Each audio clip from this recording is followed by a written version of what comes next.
I am Amanda, 29 years old, and living with my mother was supposed to be temporary after my company downsized. 8 months later, I was paying utilities, buying groceries, and handling house repairs while building my freelance business. Then one evening over dinner, my mother dropped the bomb. "Your sister is coming with her 2 kids to live with us. So you need to leave, you parasite." I replied, "You are joking, right?" My mom laughed and said, "No, I am serious." Before I continue the story, let me know where you are watching from in the comments. If this sounds familiar, hit that like button and subscribe to hear how I turn this painful moment into the best decision of my life. Moving back home at 29 was never part of my 5-year plan.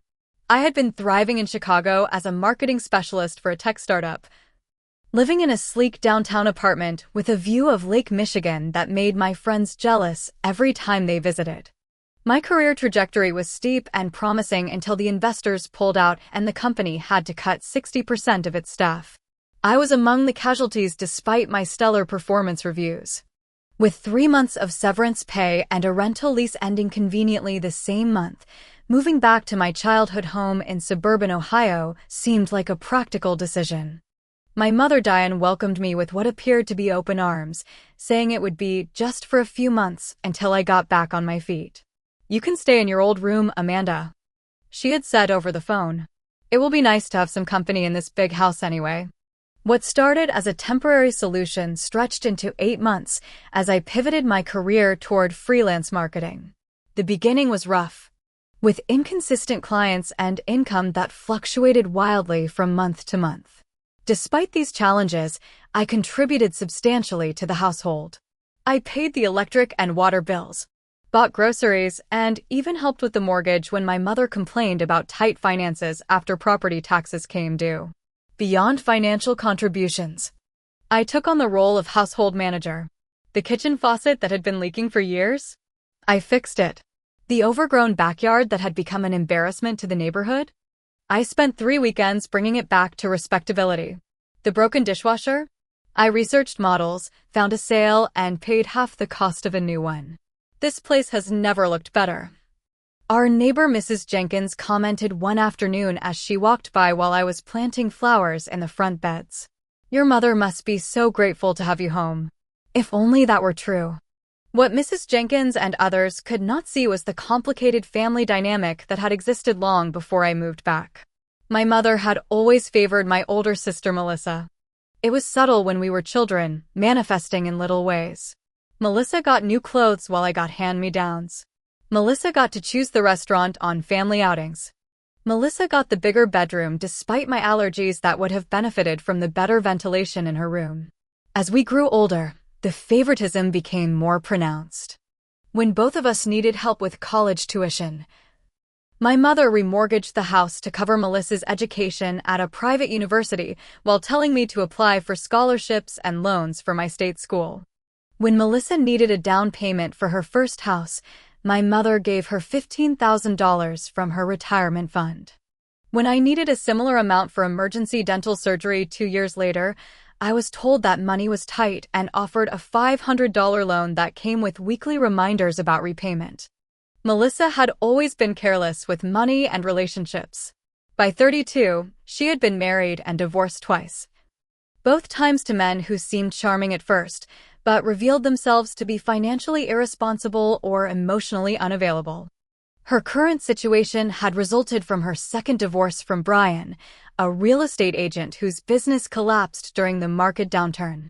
They had 2 children together, Jacob age 7 and Lily age 5, both adorable kids who deserved more stability than Melissa had provided. While living with my mother, I had been diligently building my freelance marketing business. After months of networking, cold calling, and working for reduced rates to build a portfolio, I was finally seeing consistent growth. I had secured several long-term clients and was weeks away from signing a contract with a major retail chain that would give me enough financial security to move out on my own. My plan had been to find an apartment in 2 months when the first payments from this new client would arrive. "I am so proud of you for making this freelance thing work," my friend Stephanie had told me just days before my mother's announcement. Most people would have given up and taken any corporate job they could find. I am almost there, I had replied. Just need to finalize this contract, and I will be looking at apartments by the end of the month. Little did I know that my timeline would be dramatically accelerated by my mother's sudden demand. Looking back, I should have seen the signs. 2 weeks earlier, my mother had begun commenting on how crowded the house felt. At the time, I thought she was just expressing the natural tension that comes from adult family members sharing space. I had even begun staying out later, working from coffee shops and the library to give her more alone time. "Do you really need to spread your work papers across the dining table?" she had asked one morning. "This is a home, not an office." I had apologized and confined my work to my bedroom after that, even though it meant working from an uncomfortable desk chair that aggravated my back. Another red flag had been the phone calls with Melissa that my mother would take in her bedroom, door closed, voice hushed. When I asked about these conversations, my mother would say vaguely, "Oh, just catching up with your sister. You know she is going through a tough time." I had no idea just how tough until the fateful dinner that would change everything. The evening started like any other Tuesday. I had spent the day finalizing a marketing proposal for a potential client, a local brewery looking to expand their distribution. I was mentally exhausted but satisfied with my work. Around 6, I emerged from my room to the smell of pot roast, my mother's specialty that she typically reserved for special occasions or when she wanted to soften the blow of bad news. "Something smells amazing," I said as I entered the kitchen. My mother was placing a perfectly browned roast on a serving platter, surrounded by carrots and potatoes. "I thought we could use a nice meal," she replied without making eye contact. "Set the table. Will you?" We sat down to dinner, and for several minutes we ate in silence. I complimented the food, trying to spark conversation, but my mother only nodded. Finally, as I was helping myself to seconds of the potatoes, she cleared her throat. "I need to talk to you about something important," she said, setting down her fork. "Sure, what is it?" I asked, still chewing. "Your sister called today. Her landlord is selling the building, and she needs a place to stay. I told her to come here." I nodded, assuming this was a temporary arrangement. "When is she visiting?" "It will be nice to see the kids." My mother took a sip of water and looked directly at me. "Not visiting. Moving in. Her and the kids. They need stability right now." I felt a slight unease, but tried to remain positive. "Oh, well, it will be tight with all of us here, but we can make it work for a while until she finds a new place." "No, Amanda. You do not understand." My mother's voice took on an edge I had heard before, usually when she was about to prioritize Melissa's needs over mine. "Your sister is coming with her 2 kids to live with us, so you need to leave, you parasite." The word parasite hit me like a physical blow. I set down my fork, food suddenly tasteless in my mouth. "You're joking, right?" I managed to say, a nervous laugh escaping my lips. My mother laughed, a short, humorless sound. "No, I am serious. But I pay bills here. I have fixed up the house. I have been contributing," I stammered, feeling my face grow hot. "Melissa has nowhere else to go," my mother continued as if I had not spoken. "The kids need their own rooms. Jacob is a growing boy. He cannot share with his sister anymore. And Lily needs a stable environment after everything they have been through with the divorce." "And what about what I need?" I asked, my voice rising slightly. "I have been building my business. I am about to sign a major client. I was planning to move out in 2 months anyway when I had enough saved. 2 months is too long. Melissa needs to move in next week. Her landlord gave them 30 days, but the new owners are offering cash for her to leave sooner." "Next week," I repeated in disbelief. "You expect me to find a place to live in a week?" "You are resourceful," my mother replied dismissively. "And you have that friend. What is her name?" "Stephanie? Cannot you stay with her?" I could not believe what I was hearing. After everything I had done for the house, for her, I was being discarded so easily. "I have been paying utilities here. I bought the new dishwasher. I fixed the plumbing issues that had been ignored for years. And we appreciate that," my mother said in a tone that suggested anything but appreciation. "Consider it rent for the time you have been here." But Melissa's needs are more important right now. She has children to think about. And I do not matter? I asked, my voice breaking slightly. Do not be so dramatic, Amanda. You have always been the independent one. Melissa needs more support. She always has. The familiar refrain of my childhood echoed in her words. Melissa needs more. Melissa deserves more. You will be fine on your own. I pushed back from the table, my appetite completely gone. I cannot believe you are doing this, I said quietly. I cannot believe you would call me a parasite after everything I have done for this house. Well, what would you call someone who moves back home at nearly 30? My mother replied coldly. I expected you to be on your own by now. I had a setback. A company-wide layoff that had nothing to do with my performance. I have been working my ass off to rebuild. Language. My mother admonished, as if that were the issue at hand. The point is, Melissa needs the space more than you do. You have until next Monday to find other arrangements. I stood up, hands shaking. That is 5 days. 5 days to find a place I can afford and move all my things. You do not have that much stuff, my mother replied with a shrug. Most of the furniture in your room belonged to this house before you moved in. I left the dinner table without another word, retreating to my room and closing the door. Sitting on the edge of my bed, I felt the hot tears begin to fall. Not just tears of sadness, but of anger and betrayal. After a lifetime of being second best, of watching Melissa receive preferential treatment, this was the final straw. I could hear my mother cleaning up in the kitchen, the clatter of dishes seemingly louder than usual. Part of me wanted to go back and continue the argument, to make her understand how unfair she was being. But another part knew it would be pointless. In her mind, Melissa's needs would always come first. That night, I barely slept.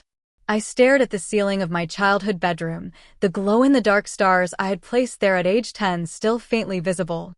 Hours passed as I cycled through emotions, hurt at being called a parasite, anger at the injustice, fear about where I would go, and finally, as dawn approached, a steely resolve that something needed to change. Not just my living situation, but the entire dynamic of my relationship with my mother and sister. I had spent my entire life accepting that I was second choice. It was time to stop accepting scraps of affection and respect. It was time to stand up for myself. Morning came after a restless night. My eyes were puffy from crying, but my mind was surprisingly clear. As I lay in bed listening to my mother move around the kitchen, preparing her usual morning coffee, I made a decision. I would not be a victim in this situation. I would take control. First, I needed to assess exactly what I had contributed to the household over the past 8 months. I pulled out my laptop and opened a spreadsheet. I meticulously listed every bill I had paid, 8 months of electric bills averaging $140 each month, water bills, internet service, grocery contributions. I added the cost of the new dishwasher, the plumbing repairs, the gardening supplies. When I totaled everything, the number surprised even me. Nearly $12,000 invested in a house I was now being evicted from. Next, I researched my legal rights. Even without a formal lease, I had established residency by living there and receiving mail at the address.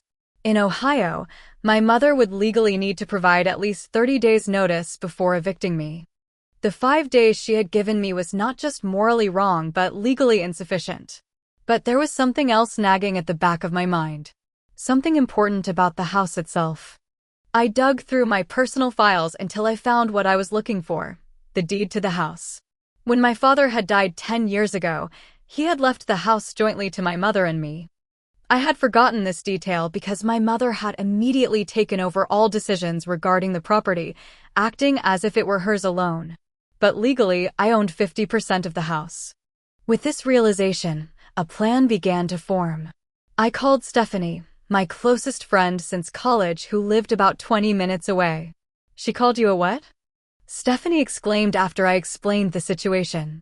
A parasite, I repeated, the words still stinging. After everything I have done for that house. That is absolutely insane, Stephanie said. What are you going to do? I am not sure yet, but I need a place to stay. Just temporarily until I can figure things out. You know you can stay with me, Stephanie replied without hesitation. My spare room is small, but it is yours for as long as you need it. Relief washed over me. Having a safe landing spot was crucial to what I was considering next. Thank you. I might take you up on that sooner than expected, I said. There is something else I just remembered. I am actually co-owner of the house. Wait, what? How could your mom forget that? She did not forget.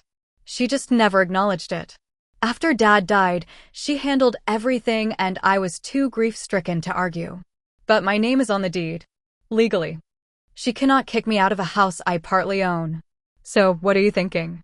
Stephanie asked, a note of concern in her voice. I am thinking it is time to assert my rights. Not just to stay in the house, but to be treated with respect. After hanging up with Stephanie, I called Ryan, a friend from college who had become a real estate attorney. I explained my situation, including my co-ownership of the property. This changes everything, Ryan said after hearing the details. She cannot evict you from a property you co-own. In fact, you have every right to stay there indefinitely or to demand that the property be sold and the proceeds divided. What about the locks? Can I legally change them since I am a co-owner? Technically. Yes, Ryan replied cautiously. As a co-owner, you have the right to secure your property. But this is likely to escalate the situation dramatically. Are you prepared for that? I am done being treated like a second-class family member, I said firmly. I need to take a stand. I spent the rest of the morning making careful plans. I called a locksmith and scheduled them to come the next morning. I arranged for a small storage unit for items I could not immediately take to Stephanie's. I contacted a moving company that specialized in short-notice relocations. Then I listened.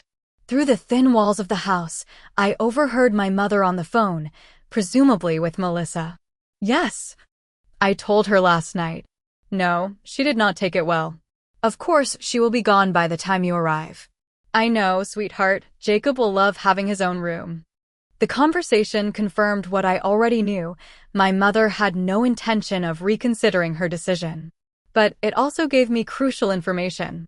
From her words, I deduced that she planned to pick up Melissa and the kids from the airport the next morning.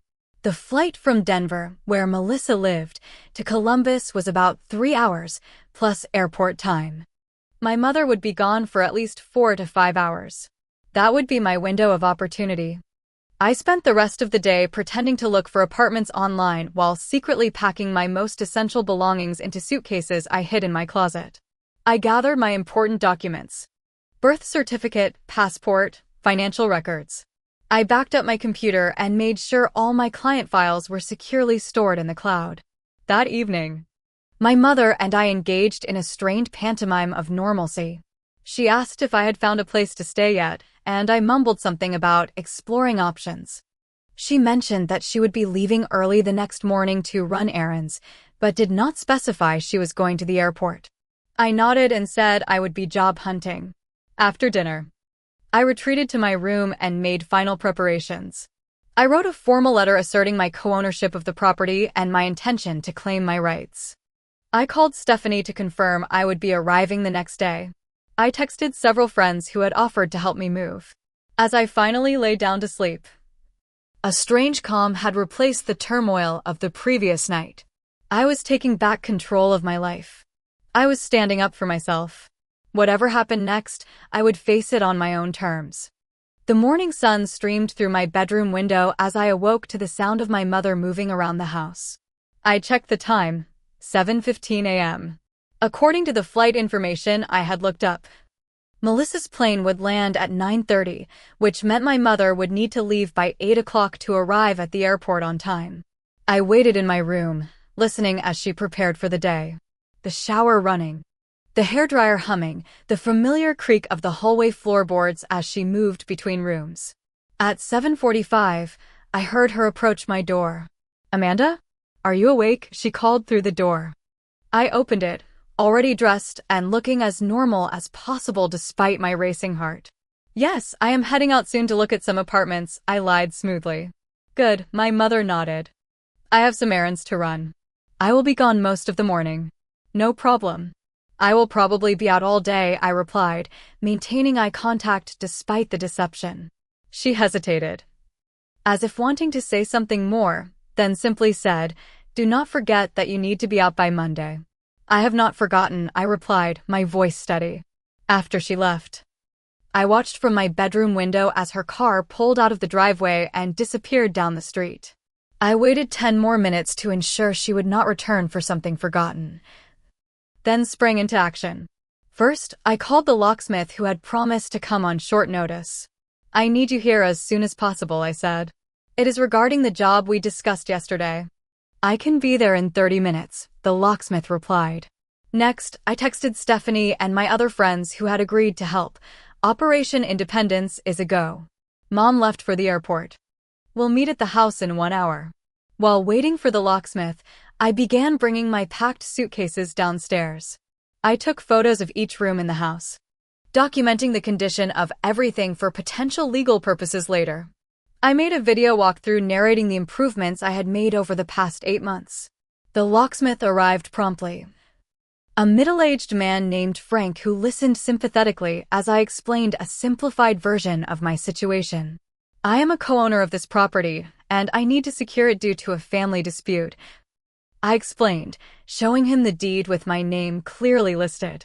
Frank nodded understandingly and got to work changing the locks on both the front and back doors. Within an hour, he had installed new deadbolts and handed me the only set of keys. "Thank you," I said, paying him and adding a generous tip. "This means more than you know." As Frank was leaving, Stephanie arrived with 2 more friends, Rachel and Tom. They took in my determined expression and the suitcases lined up in the hallway. "You are really doing this," Stephanie said. Half question and half statement. "I am really doing this," I confirmed. "Thank you all for helping me." We worked with efficient purpose. Tom, who owned a pickup truck, helped move my desk and bookshelf, the only furniture that truly belonged to me. Rachel helped pack the remaining clothes and personal items into boxes. Stephanie organized my kitchen supplies and the few appliances I had purchased myself. As we worked, I explained my plan more fully. "I am not just moving out," I told them. "I am asserting my rights as a co-owner.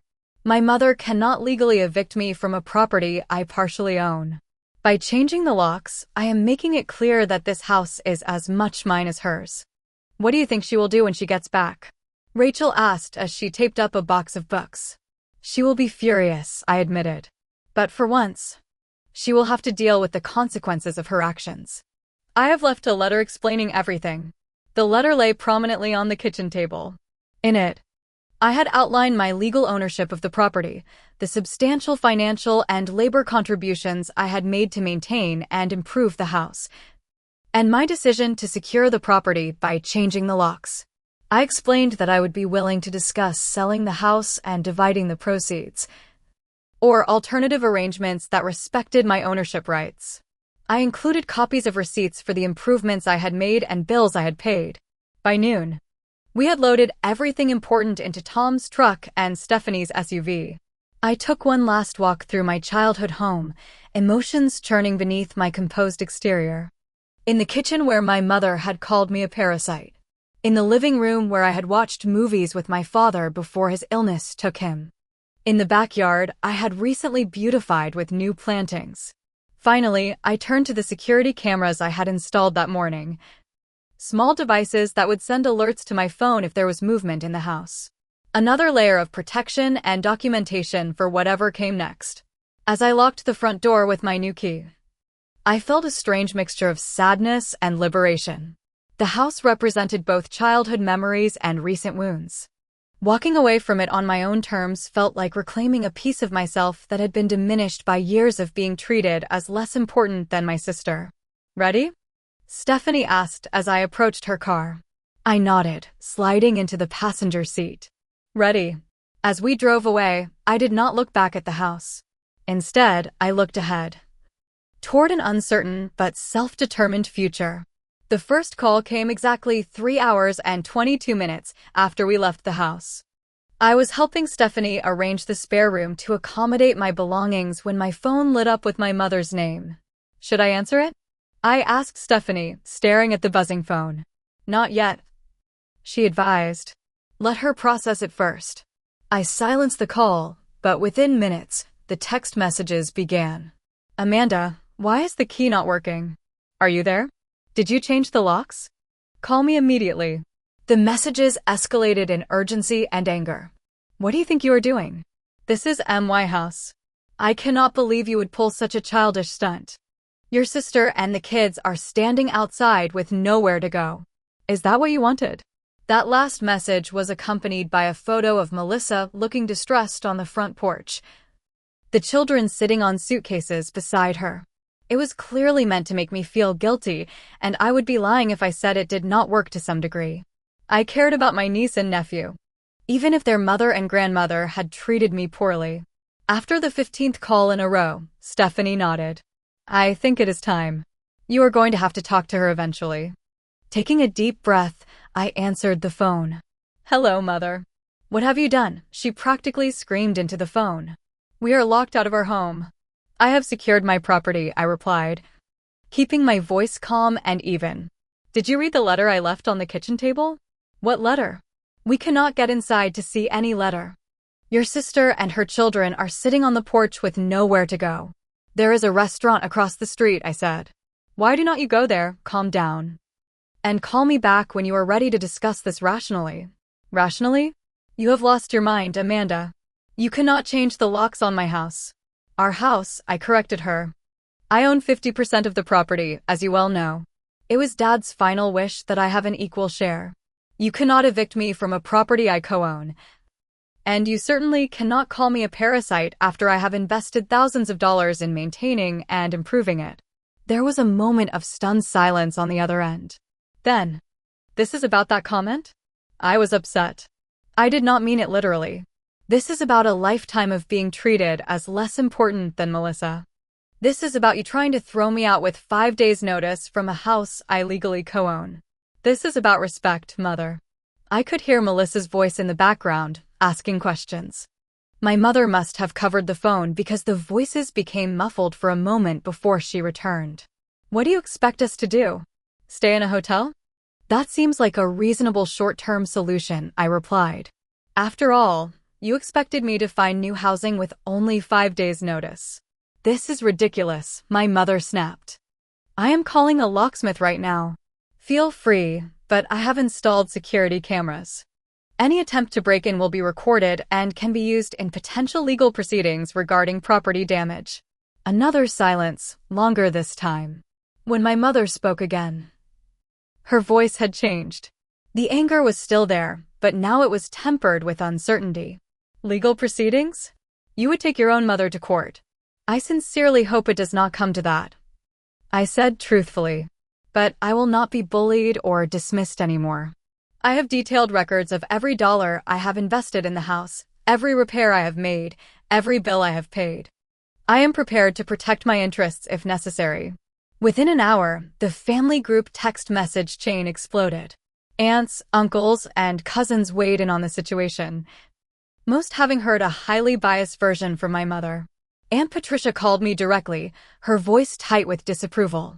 Amanda, what on earth is going on? Your mother says you have locked her out of her own house.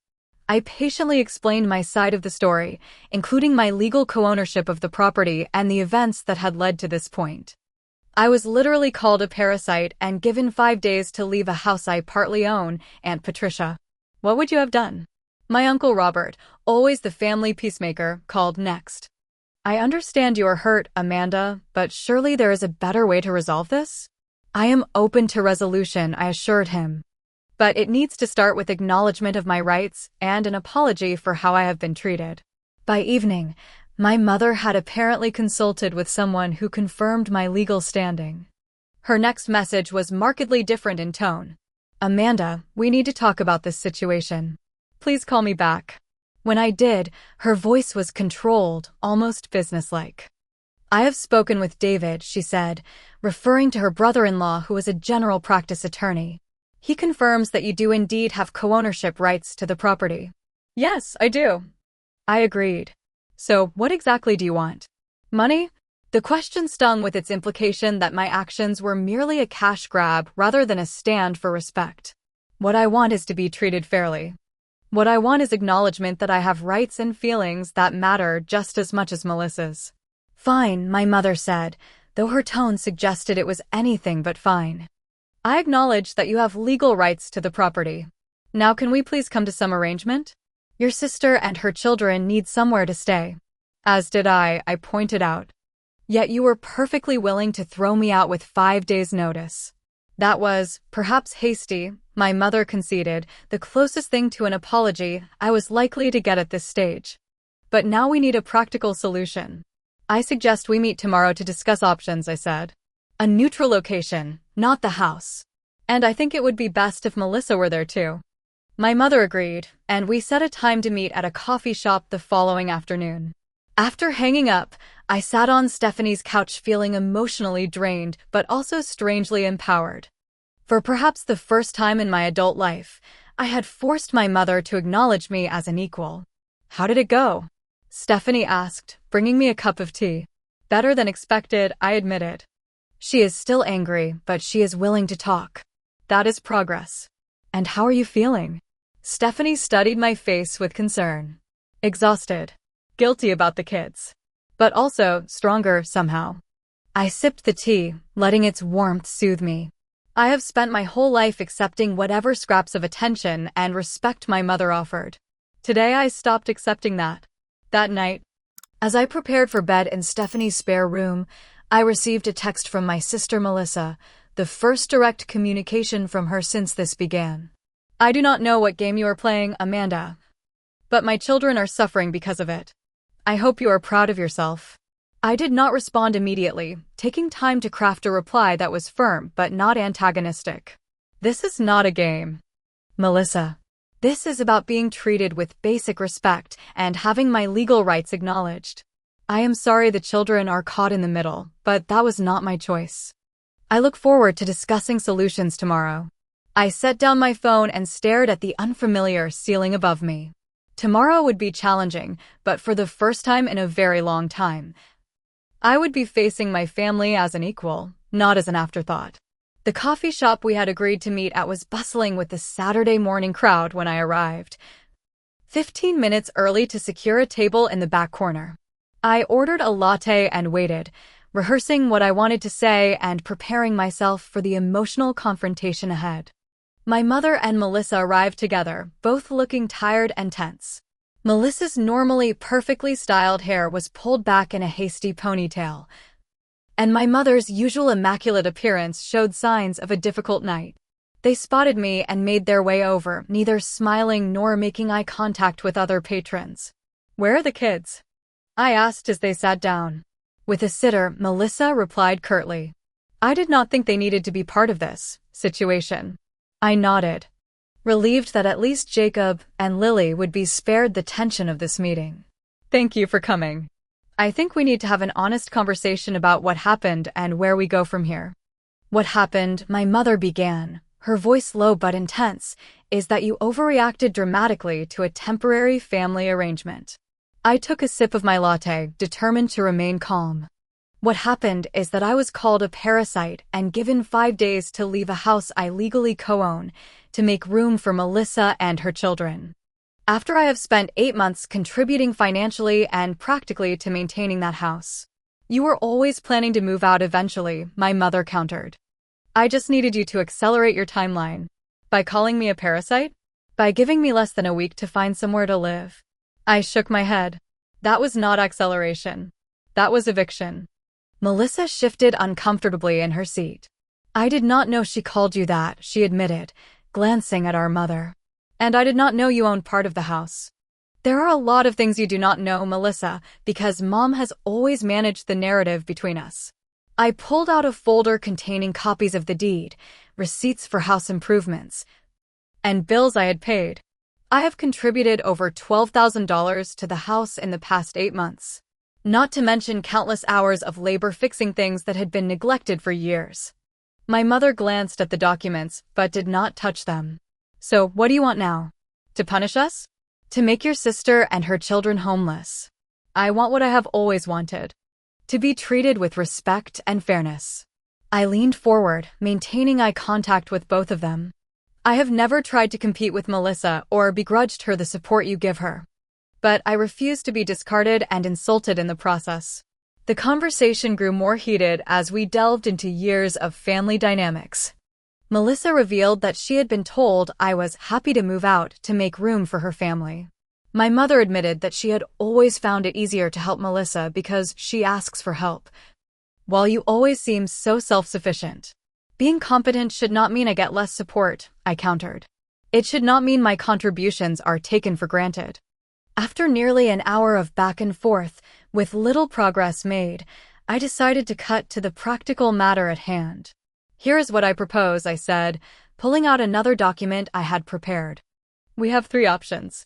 1. We sell the house and split the proceeds according to our legal ownership. 2. Mom buys out my share at fair market value. Or 3. We come to a formal agreement about shared use of the property that respects everyone's needs. My mother looked stunned. Sell the house? But it has been in our family for 30 years.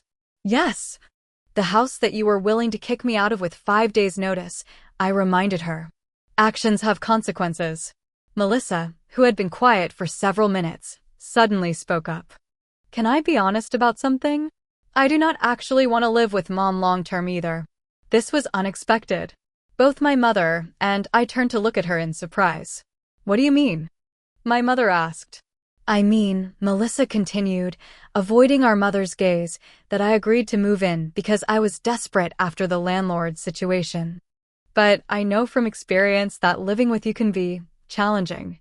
I was planning to find my own place within a few months anyway. You never mentioned this, my mother said, looking hurt. Because you were so excited about having the kids around all the time. But they need their own space, their own home. And frankly, so do I. Melissa turned to me. I am sorry you were hurt in all this, Amanda. I truly did not know about the ownership situation or how you were asked to leave. For the first time since this began, I felt a genuine connection with my sister. Despite our differences and the preferential treatment she had received, perhaps she too had struggled with our mother's controlling nature. What about option 4? Melissa suggested. Mom keeps the house, pays Amanda fair compensation for her improvements and co-ownership, and helps me find an affordable place nearby so the kids can still see their grandmother regularly. It was a reasonable suggestion, one that addressed everyone's needs. We spent the next hour discussing details, how to determine fair compensation, what timeline made sense for everyone, and how to move forward as a family after this conflict. By the time our meeting ended, we had agreed to bring in a neutral third party, a family mediator recommended by a friend, to help us navigate the financial and emotional aspects of our agreement. My mother had reluctantly apologized for the parasite comment and acknowledged that her approach had been unfair. Melissa and I had exchanged phone numbers with a tentative plan to have coffee. Just the 2 of us, the following week. As we prepared to leave, my mother asked the question that had clearly been bothering her. When can we get back into the house? Today, I said, reaching into my purse and pulling out a set of keys. I have made copies for both of you, but this is conditional on following through with our agreement.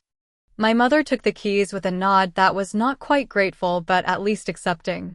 We will make this work, she said, more statement than promise. As they left, Melissa turned back.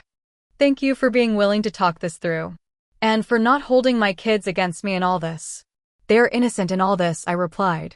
And despite everything, they are my family too. Walking back to Stephanie's apartment, I felt lighter than I had in days, perhaps even months.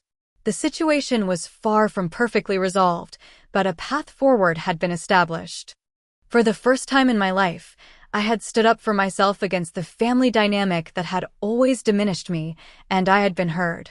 6 months can change everything. As summer turned to fall and then winter, the landscape of my life transformed as dramatically as the changing seasons. The mediation process with my family took 6 weeks, with weekly sessions that were sometimes tense but ultimately productive.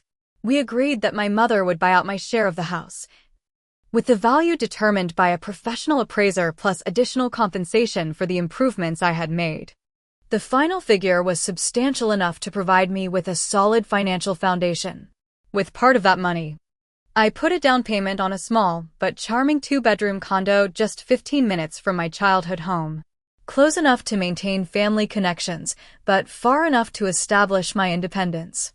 The rest went into savings and investments for my future. Melissa found a rental townhouse with an option to buy in a good school district for the kids.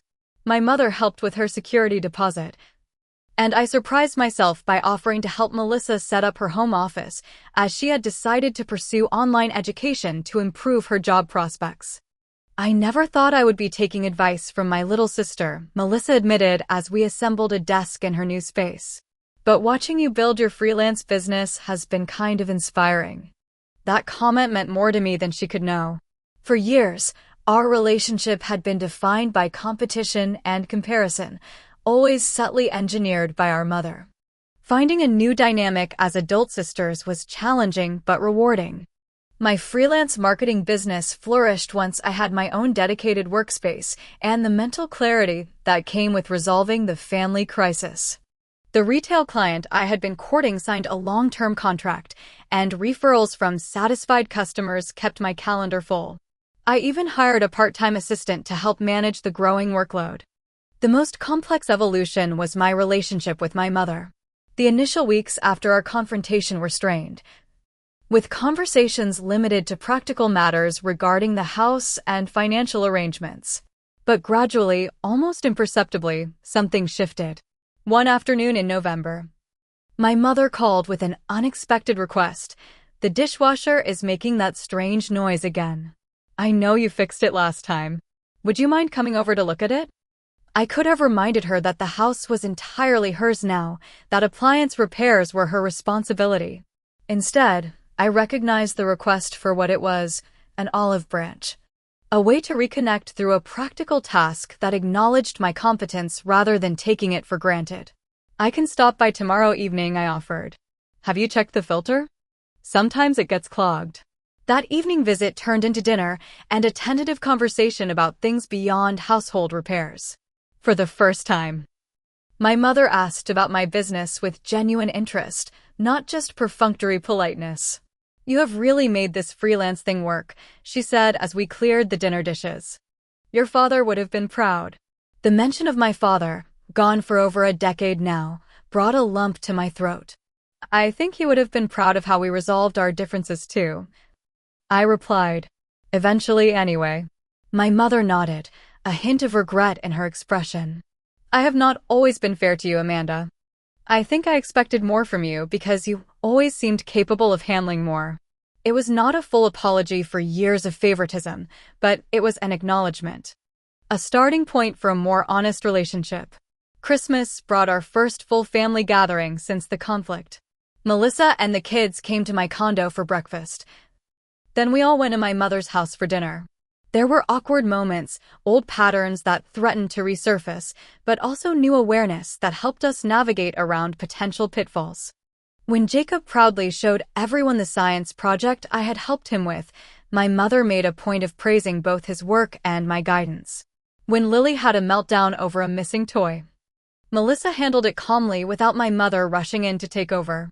Small changes that signaled larger shifts in our family dynamic.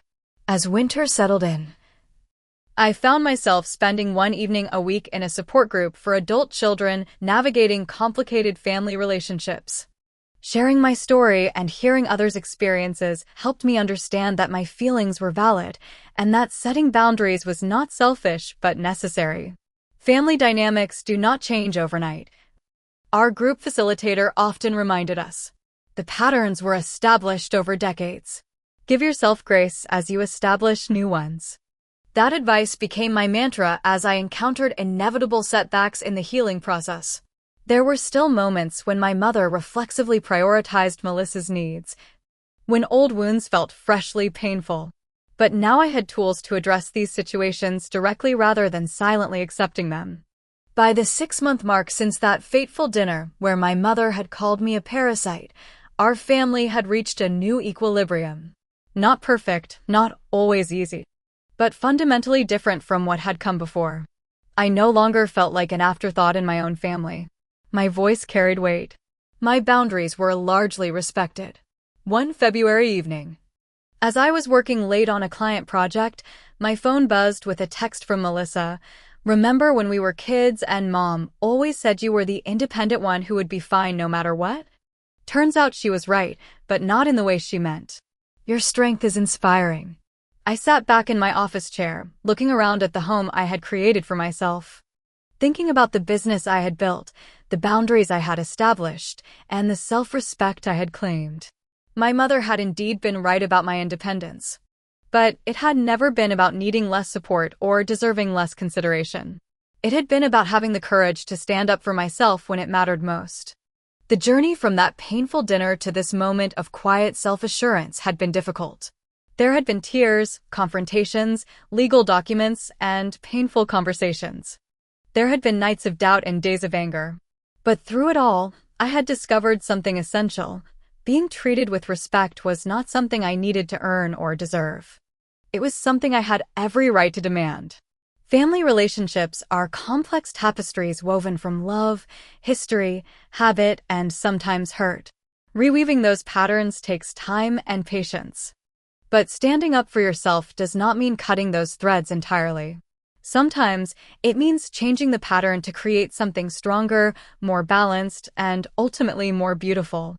As I prepare to host a small dinner party next week with Stephanie, some work colleagues, and yes, even my mother and sister attending, I realized that the greatest lesson from this experience was not about property rights or financial compensation. It was about finding my voice and using it. About claiming my place not just in a physical house, but in the emotional architecture of my family. Have you ever had to stand up to family members who took you for granted? What boundaries did you set, and how did it change your relationships? Let me know in the comments below. Your experiences might help someone else finding the courage to speak up. And if this story resonated with you, please like, subscribe, and share it with someone who might need to hear that standing up for yourself is not selfish, it is necessary. Thank you for listening to my journey, and remember, respect is not earned, it is a basic right we all deserve.